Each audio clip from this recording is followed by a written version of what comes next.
Quiero invitarles, hermanos, a que tengan sus Biblias abiertas en la carta del apóstol Pablo a los Efesios, en el capítulo 4, los versículos 11 al 14. Hoy quiero conversar con ustedes acerca de uno de los principios distintivos del mundo bautista, pero vistos en este texto de la palabra de Dios. Jesucristo es el Señor de la iglesia. Ese es un principio distintivo, el señorío de Jesucristo. Y el señorío de Jesucristo debe manifestarse en la iglesia. Existen algunas enfermedades que el ser humano tiene que de alguna manera pudieran verse hasta en el cuerpo de Cristo, que es la iglesia. Por ejemplo, el Parkinson es un trastorno de origen neurológico en el cual existe una descoordinación entre las órdenes del cerebro y la aceptación o recepción en cuanto a las extremidades. Por eso hay movimientos involuntarios que se hacen quienes tienen este tipo de padecimiento. Pero también existe otro problema que se llama el trastorno dismórfico corporal, conocido por algunos como la disforia del cuerpo. Ese es un trastorno psicológico que surge ante las insatisfacciones por el propio cuerpo. En el primero que me referí, en cuanto al Parkinson, el cuerpo se descoordina, hay movimientos involuntarios que no son los que el cerebro está ordenando, y entonces hay movimientos que no son. En este otro es que pareciera que hay una adversión contra alguna parte del cuerpo que llega hasta el extremo de que hay personas que amputan sus miembros, brazos, piernas, porque no les gusta, no están de acuerdo con ello. Son enfermedades. Y pareciera a veces que en las iglesias pudieran suceder, porque vemos las iglesias con unos movimientos incontrolados que no pareciera obedecer a lo que el Señor está dictaminando. O que el propio cuerpo pareciera que rechaza a sus propios órganos, a sus propias partes, y como queriendo deshacerse de ellos sin darse cuenta que sin ellos se vuelve incompleto. En este pasaje del capítulo 4 de Efesios, en los versículos 4 y el versículo 12, se dice que nosotros somos un cuerpo en Cristo, donde cada uno de nosotros somos miembros y somos necesarios porque somos diferentes en primer lugar, y segundo, somos interdependientes, nos necesitamos los unos a los otros. Jesucristo viene a ser la cabeza del cuerpo, como cerebro de este cuerpo. Él la gobierna y ha establecido como Él quiere que funcione.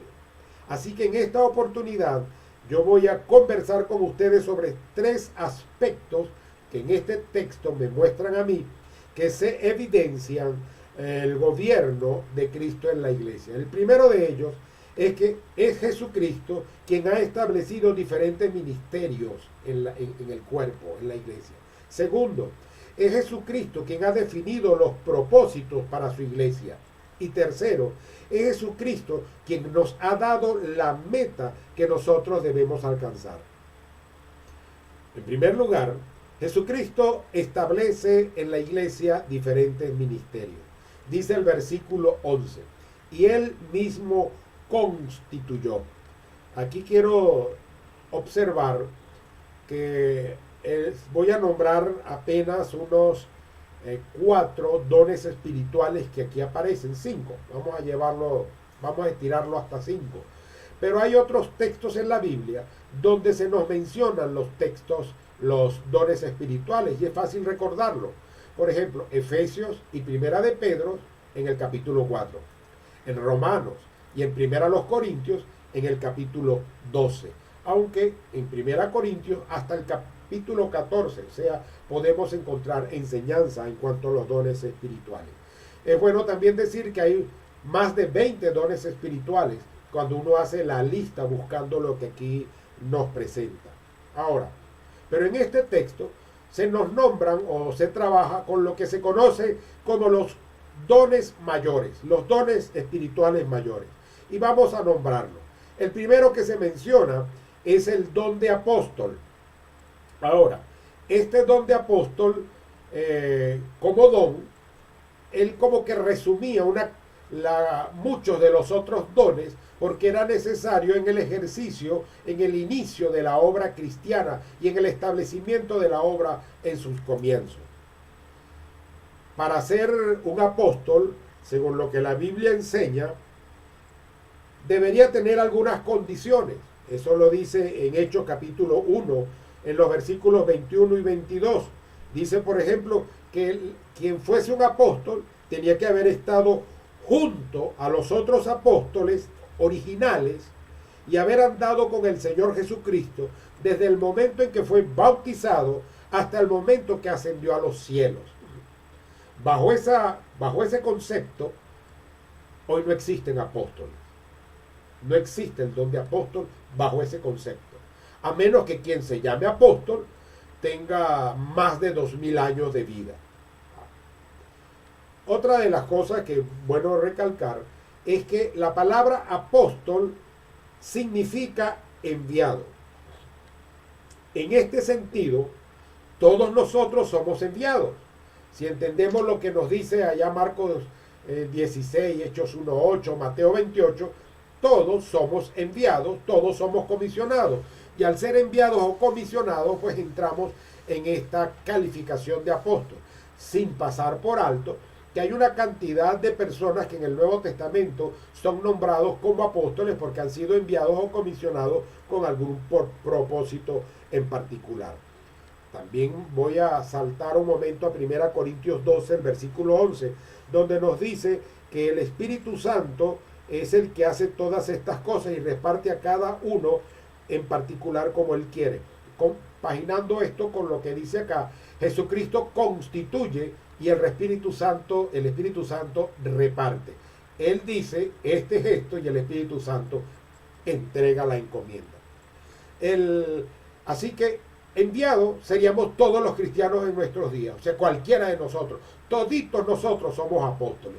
Ese nombre apóstol no le da jerarquía a nadie. Si alguien lo usa, bueno, porque querrá usarlo. Yo tendría que ponerme Juan Antonio Guedes Corti, pastor, profeta, apóstol, porque maestro, porque esos serían dones y parte de los calificativos que recibiría. Pero todos los cristianos, bajo este concepto, somos enviados. El otro don que se nombra es el de profeta. Ahora, el profeta es alguien que habla públicamente. Es un proclamador. Proclama un mensaje divino. Proclama los consejos de la gracia de Dios. Y proclama los propósitos de Dios. Esto es un profeta. Hoy también tenemos problemas con ello. Dice la Biblia, y las profecías cesarán. También dice la Biblia que el último profeta fue Juan. Entonces todo el que hoy se llame profeta y que te esté dando una revelación del futuro acerca de con quién te vas a casar, de qué va a ser tu hijo, de qué va a pasar mañana, de cómo van a suceder las cosas, yo podría, observando las sazones y los tiempos, decir, profetizo lo que va a pasar en Venezuela, pero es porque estoy viendo el desastre que vivimos aquí los venezolanos. Eso no sería una profecía, sino una observación con un cierto grado de probabilidad a la que yo me estaría arriesgando. Así que un profeta, al ser alguien que proclama el mensaje de Dios, la gracia de Dios y los propósitos de Dios, es un predicador. Así que quien tiene la habilidad para dirigirse a las masas, transmitiendo el mensaje de la palabra de Dios, es lo que hoy nosotros podemos conocer como profeta. Pero aquel que te diga, mira, yo te profetizo que vas a tener 3 hijos, que el hijo que tienes va a hacer esto y va a hacer lo otro, no le crea, ese es un charlatán, ese es un mentiroso. Profeta, aquí se dice, es alguien que tiene un mensaje, es alguien que proclama el evangelio.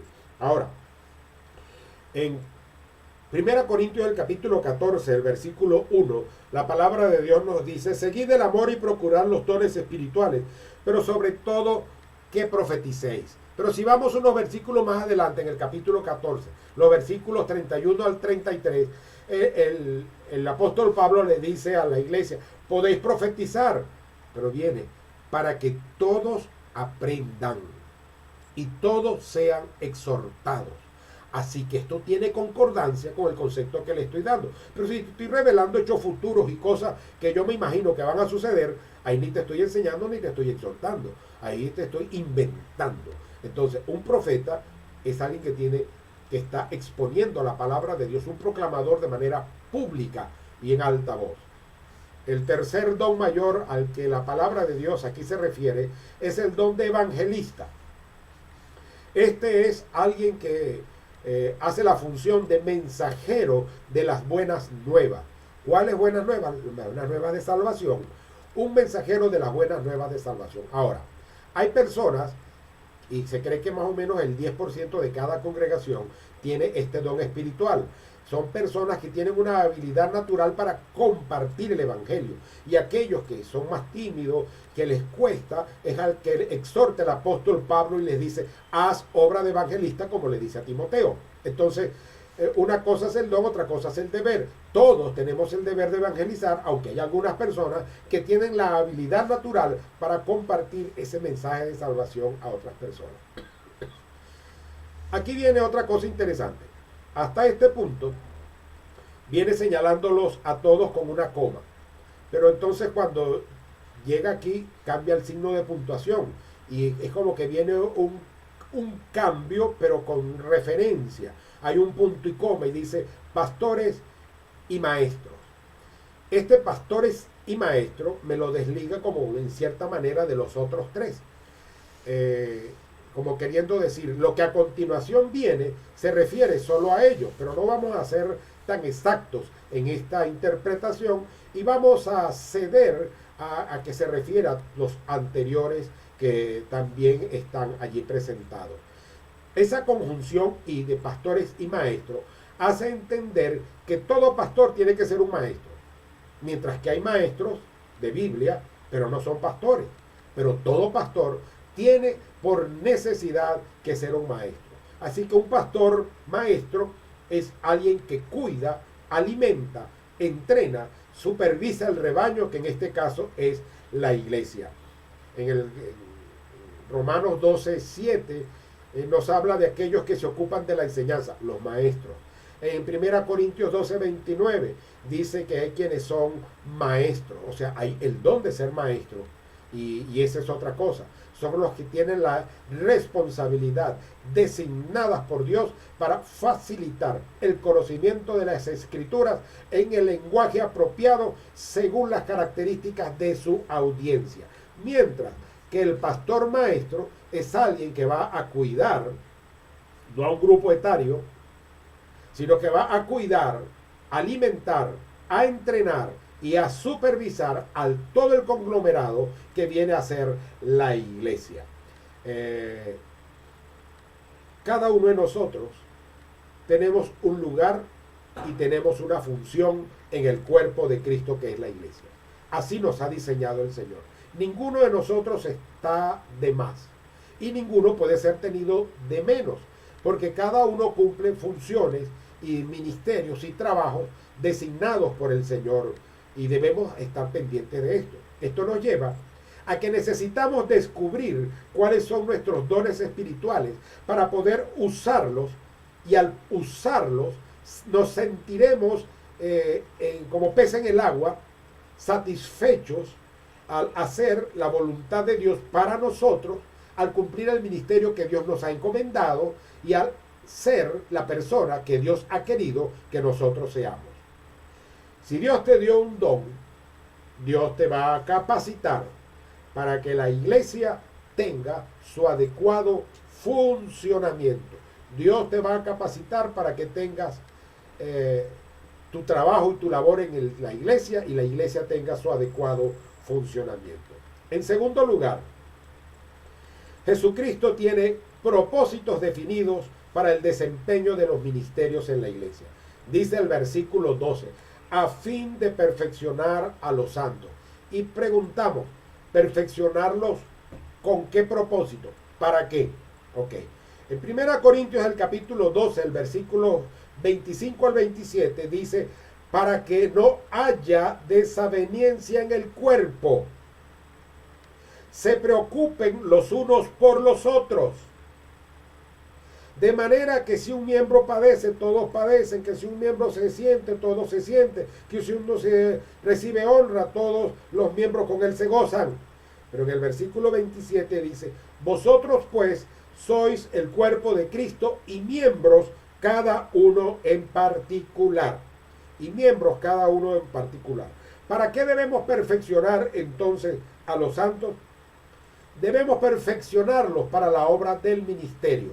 Porque al perfeccionar a otro me perfecciono a mí e influimos juntamente en el mejor funcionamiento de lo que es la iglesia. 1 Corintios 12, 4 al 7 dice, hay diversidad de dones, de ministerios y de operaciones, pero el Señor viene a ser el mismo. Pero a cada uno le es dada la manifestación del Espíritu para provecho. Cada uno lo recibe, pero cada uno lo ejercita para el provecho de la iglesia, y el provecho de la iglesia no es otra cosa que la capacitación, en este caso, el perfeccionamiento para la obra del ministerio. Si alguien descubre que tiene el don de servicio, como los que tenemos los dones espirituales mayores, podemos ayudarle para que él encaje en ese funcionamiento de siervo y de ministro dentro del cuerpo de la iglesia.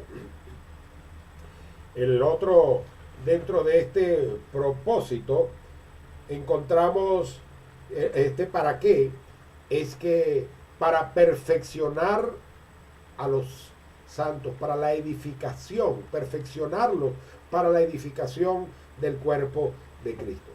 Vamos con esto. Hay personas que pueden tener un don espiritual, pueden ser muy buena gente, pero no están edificando la iglesia. Pueden estarla contaminando, incluso pueden estarla dañando. Las murmuraciones, eso van a afectar. Una murmuración edifica, una murmuración construye, no, en ningún momento. Entonces, la palabra de Dios dice que tenemos el propósito de perfeccionar, que Jesucristo nos ha definido para que nosotros desempeñemos ministerio, y parte de ese ministerio es el perfeccionamiento del cuerpo de Cristo, para que las personas aprendan a usar lo que tienen para beneficio del Señor. Por ejemplo, yo conocí un joven pastor que tenía el don de discernimiento de espíritu. Creo yo firmemente que todos los pastores tenemos que tener el don de discernimiento de espíritu. El de pastor, el de maestro y el de discernimiento. Esos son 3 dones básicos del ministerio pastoral. Pero este joven pastor no los estaba utilizando bien. Hasta que otra persona con el don de discernimiento le dijo, tú estás usando mal ese don porque lo estás usando para tu propio beneficio, para tu beneficio personal. Ese pastor dice que él inmediatamente entró en cuenta de esa situación y desde ese momento dejó de usar el don para su beneficio personal, para usarlo entonces en beneficio de la iglesia. Eso puede suceder con cualquier otra persona. Puede tener un don y a lo mejor usa el don, pero tiene otras cosas que se le ponen por encima al ejercicio del don y en lugar de edificar, pues destruye. Entonces estamos es para enseñarlos y para llevarlos a que edifique el cuerpo de Cristo. Dice 1 Corintios 14, 12, procurad abundar en los dones espirituales para la edificación de la iglesia. En este sentido, todos los dones espirituales tienen que servir para edificar la iglesia. Y también el tercer para en este momento, es para perfeccionar a los creyentes para que sean maduros. No para que sean maduros, sino para que sean, en plural, en conjunto, maduros y no niños fluctuantes. Aquí se refiere a madurez, a crecimiento, a desarrollo. Entonces, no nos dejemos engañar. Hay personas que son llevadas por todo viento de doctrina, por estratagemas de hombres que para engañar emplean con astucia las artimañas del error, porque escogen cualquier cosa que puede ser parte de la verdad, pero la transforman, la edulcoran, la presentan de tal manera que si no hay profundidad en las escrituras, si no hay madurez, se va a dejar llevar y se va a distorsionar. A mí me llamó mucho la atención una hermana que después de haber tenido muchos años en la iglesia que pastoreo y por alguna circunstancia le tocó irse a otra iglesia y luego de tener 3, 4 años allí nos conseguimos y hablamos y había cambiado su vocabulario y había incorporado tantas cosas ajenas a la sana doctrina que yo digo, caramba, ¿en qué iglesia de locos se metió? Porque hay iglesias de locos, sí señor, y esas son las que tienen malas doctrinas, así que no todos somos iguales. Por eso, parte del propósito de los dones es que nosotros ayudemos a que cada uno madure en la fe para que no sea bamboleado para allá y para acá por la falsa doctrina y para que crezcamos con amor en la verdad, sino que siguiendo la verdad en amor, crezcamos en todo en aquel que es la cabeza, esto es Cristo. Crecimiento con amor, pero en la verdad. Un dato. ¿Sabían ustedes que la religión que más crece es una falsa religión? Es el Islam. ¿Sabían ustedes que una secta cristiana, que algunos la confunden con evangélica, pero no es evangélica, tiene un crecimiento extraordinario y no la voy a citar, pero no es cristiana, no es evangélica? Así que el crecimiento en realidad no me va a indicar a mí que haya madurez. Porque todos los animales, las vacas, los caballos, los burros, los chivos, las cabras y las ovejas coman monte, yo no voy a comer monte que ellos comen también, porque soy diferente, soy humano, soy distinto.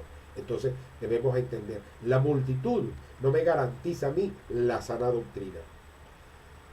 Para cumplir los propósitos que Jesucristo ha establecido para la iglesia, tú debes hacer tu parte.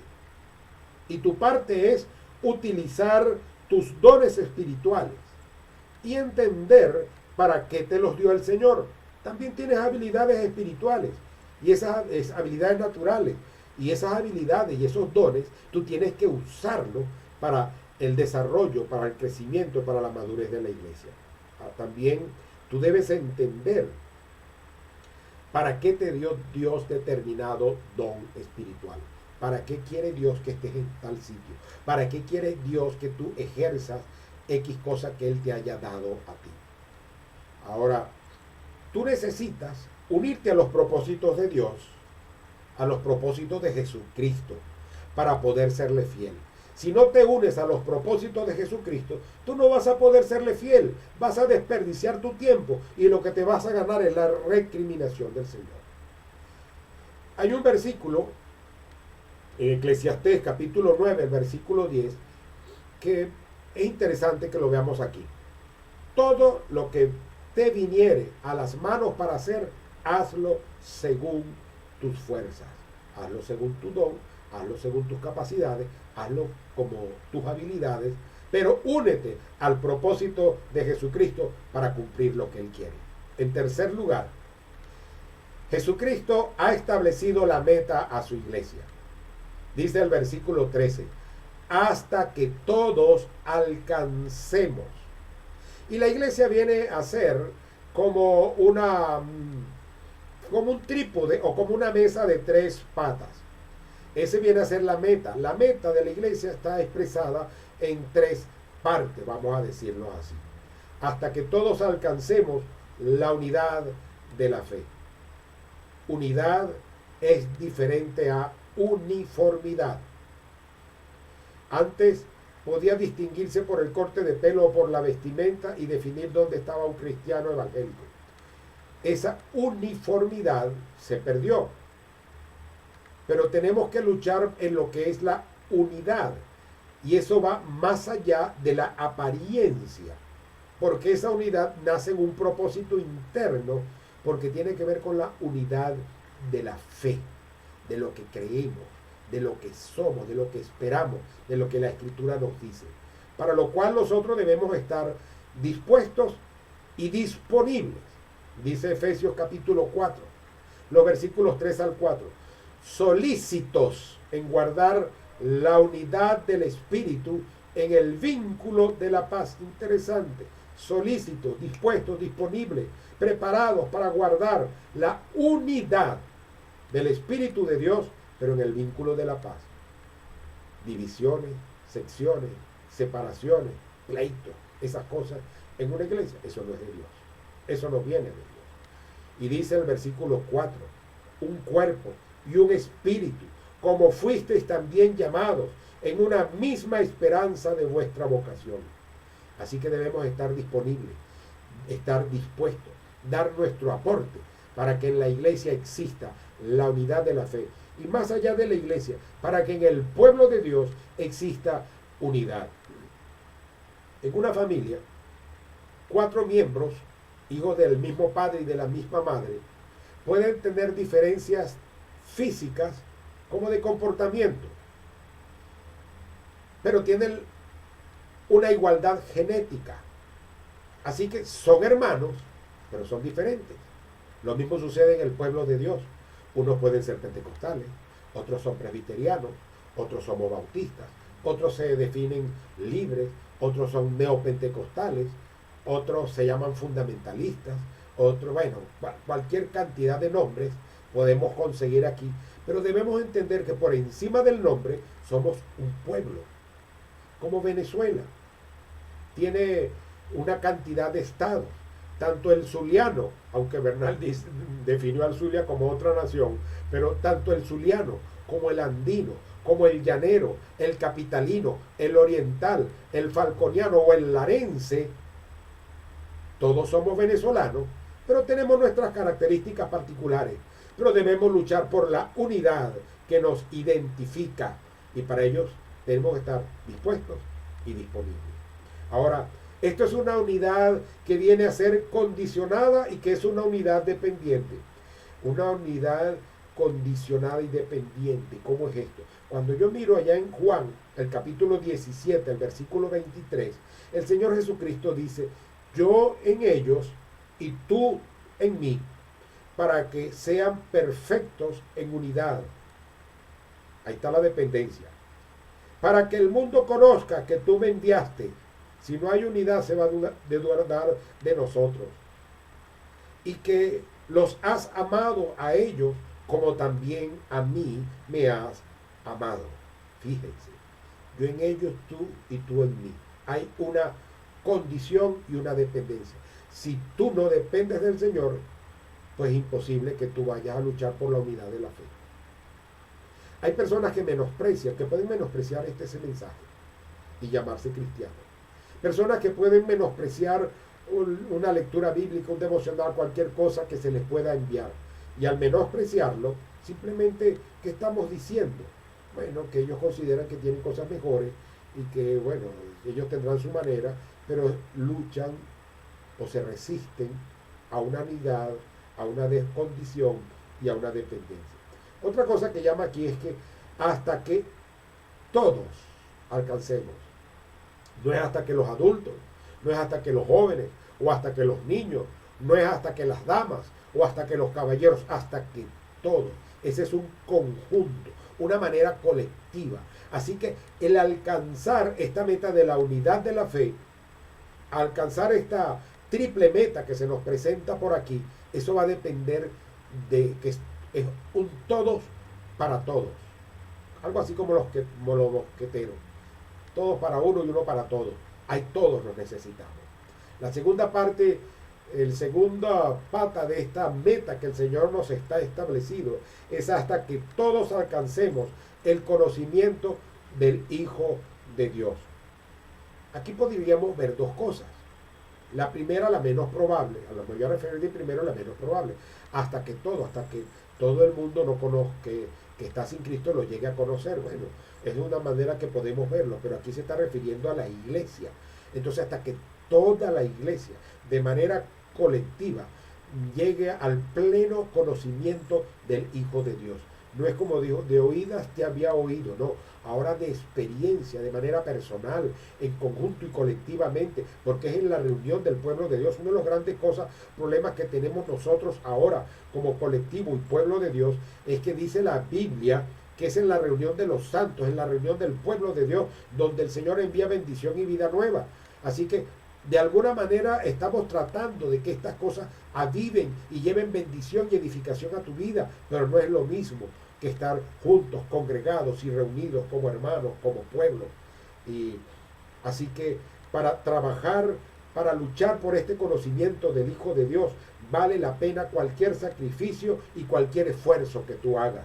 Dice Filipenses, capítulo 3, el versículo 8. Y ciertamente, aún estimo, dijo el apóstol Pablo, aún estimo todas las cosas como pérdida por la excelencia del conocimiento de Cristo Jesús, mi Señor, por amor del cual lo he perdido todo y lo tengo por basura para ganar a Cristo. Cualquier esfuerzo vale la pena. Alcancemos el conocimiento del Hijo de Dios, un conocimiento en el cual nosotros debemos creer. Cuando tú llegas a la escuela a un primer grado, llegas a conocer las primeras cosas, pero en la medida que avanzas vas creciendo, vas descubriendo, hasta que te desarrollas en áreas particulares de acuerdo a tu vocación, tu formación, tus posibilidades y tus capacidades. Así que Colosenses 1:10 nos dice, para que andéis como es digno del Señor, agradándole en todo, llevando fruto en toda buena obra y creciendo en el conocimiento de Dios. Así que andar como es digno del Señor es crecer en ese conocimiento de Dios, en conocerle, no solo en lo que dice de él la Escritura, sino de una manera experimental en cada una de nuestras vidas. Conocimiento que se obtiene en la medida que nosotros nos vestimos de Jesucristo, en la medida que nos parecemos a nuestro Señor, en la medida que desarrollamos en nuestra vida una nueva manera de vivir contrapuesta a la manera de vivir de aquellos que están sin Cristo y sin Dios. Si yo digo que soy cristiano, pero sigo manteniendo en mi vida vicios, me echo la cervecita, me echo mi palito, fumo escondido, o uso droga, o uso quién sabe qué cosa, o tengo un vocabulario obsceno, o ando ofreciendo golpes, soy peleón, pleitista, entonces yo no estoy haciendo, o chismoso, por ejemplo, yo no estoy viviendo la vida que el Señor quiere que nosotros vivamos. Y es solamente cuando estamos vestidos de Jesucristo, como dice Colosenses 3:10, y revestidos del nuevo, el cual conforme a la imagen del que lo creó, se va renovando hasta el conocimiento pleno. Es revestido de Jesucristo que vamos a obtener ese conocimiento pleno. Y es así como podemos llegar a la tercera pata de esta meta común, y es la perfección. Alcancemos la perfección hasta que todos lleguemos a ser un varón perfecto. Ahí primero habla de unidad, un varón perfecto. Habla de un cuerpo, la iglesia en este caso, y habla de perfección. La finalidad de nuestras exhortaciones, de los consejos, de las enseñanzas que podamos dar y de las predicaciones que podamos tener, es que quien nos escucha, quien nos atiende, alcance la perfección, alcance la madurez y sea complementado para la definición de sí mismo como parte del cuerpo, la ejecución de sus habilidades dadas por Dios, bien en el nacimiento, bien en su conversión, para el desarrollo y beneficio de lo que es la iglesia. En Colosenses el capítulo 1, el versículo 28, dice la palabra de Dios, a quien anunciamos, a Jesucristo, amonestando a todo hombre, enseñando a todo hombre, en toda sabiduría, a fin de presentar, perfecto en Cristo Jesús a todo hombre.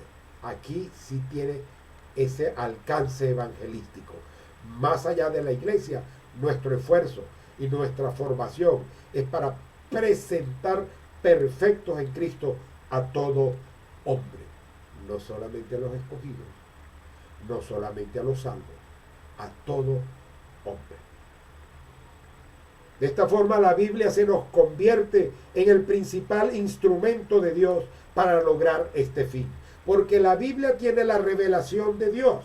Porque la Biblia tiene lo que nosotros necesitamos saber de Dios. Así que cuando alguien dice el Señor me reveló, no le crea tampoco. Porque la revelación terminó. La revelación la tenemos con Juan, que escribió allí el Apocalipsis. Y ahí finalizó la revelación. En 2 Timoteo capítulo 3, los versículos 16 y 17 nos dice, toda la escritura es inspirada por Dios y útil para enseñar, para redarguir, para corregir, para instruir en justicia, a fin de que el hombre de Dios sea perfecto, enteramente preparado para toda buena obra. El instrumento que Dios usa es la Biblia para que nosotros alcancemos esa triple meta que el Señor ha establecido a la iglesia. La meta se logra con el concurso de todos. No se logra de manera independiente. Sin embargo, como parte del todo, tú participas del logro o no de la meta. ¿Quién es el culpable de que algo surja, sea más efectivo o sea menos efectivo? Todos. Porque todos debemos contribuir para que eso se logre y para que eso se dé. Entonces nos convertimos en corresponsables del logro o del fracaso de la meta que Dios ha establecido para la iglesia. Y ya para concluir, hoy les he dicho que es Jesucristo quien gobierna a su iglesia y quien ha establecido los ministerios, los propósitos y la meta que nosotros debemos alcanzar o tener como cuerpo de Cristo, que es la iglesia. Has descubierto tu lugar en el cuerpo de Cristo. Has descubierto los dones espirituales que Dios te ha dado. Si ya conoces tus dones, los estás utilizando para lograr los propósitos de Cristo y para alcanzar la meta establecida. En estos tiempos de cuarentena, ¿cómo puedes usar tus dones espirituales? ¿Cómo puedes usar tus habilidades espirituales para cumplir el ministerio, los propósitos y la meta que Dios ha establecido a la iglesia? ¿Será que estás muy cómodo durmiendo tranquilo en tu casa sin usar para lo que Dios te ha capacitado y llamado para cumplir el propósito de Dios y alcanzar la meta que ha establecido, y estás esperando que otros los alcancemos mientras tú no contribuyes para ello? Recuerda, somos un todo. Así que tú puedes descubrir tu lugar, tú puedes descubrir tus dones. ¿Cómo lo vas a hacer? Bueno, ensayo y error, practica, busca lo que te gusta, lo que te parece, y es el resultado y la confirmación de los hermanos lo que te podrá decir si estás en lo cierto o lo falso. Aunque yo conocí una persona que él decía que tenía todos los dones, y era mentira. Como predicador era fatal. Entonces, como predicador no funcionaba, no tenía ese don. Como maestro no servía, no tenía ese don. Como evangelista funcionaba, pero hasta allí, hasta allí. Entonces, es descubrir en qué te ha preparado Dios para que tú lo puedas utilizar.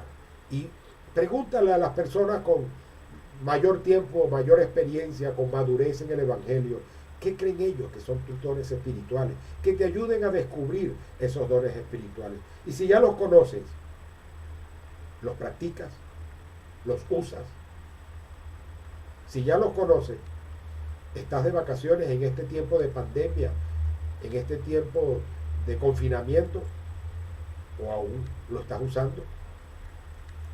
Qué triste será que al momento de llegar a la presencia del Señor, aquellos que no utilizaron los dones espirituales como Dios quería para alcanzar los propósitos, para cumplir los propósitos de Dios y alcanzar la meta que Dios ha establecido para la iglesia, le diga: yo no sabía, yo tengo el don, aquí está, mira, como tú me lo diste, aquí te lo entrego, te lo guardo, aquí está, no hice más nada. ¿Qué va a esperar del Señor? Que le diga siervo malo y negligente. Pero si el Señor ve y encuentra aquella otra persona que usó su don espiritual, que no utilizó la excusa del confinamiento para decir no predico, no evangelizo, no enseño, no hago, entonces esa persona va a recibir del Señor el elogio, el premio y la bendición, porque a pesar de las dificultades y de los impedimentos, trató de hacer, o hizo, mejor dicho, lo que le correspondía hacer para la gloria de Dios. Así que yo hoy te invito, mi hermano, para que decidas buscar, descubrir cuáles son tus dones espirituales, y si ya los conoces, entonces diga: Señor, perdóname, porque no he cumplido como debo ser, y ahora yo quiero utilizarlo para servirte y para honrarte. Oremos. Honramos tu nombre, oh Dios. Te damos gracias, Padre, por habernos permitido en este tiempo poder expresar tu palabra. Ayúdanos, Señor, a descubrir tus dones espirituales y a utilizarlos para edificación de la iglesia, para provecho de todos, y que no usemos la excusa del confinamiento para no servirte o para no obedecerte.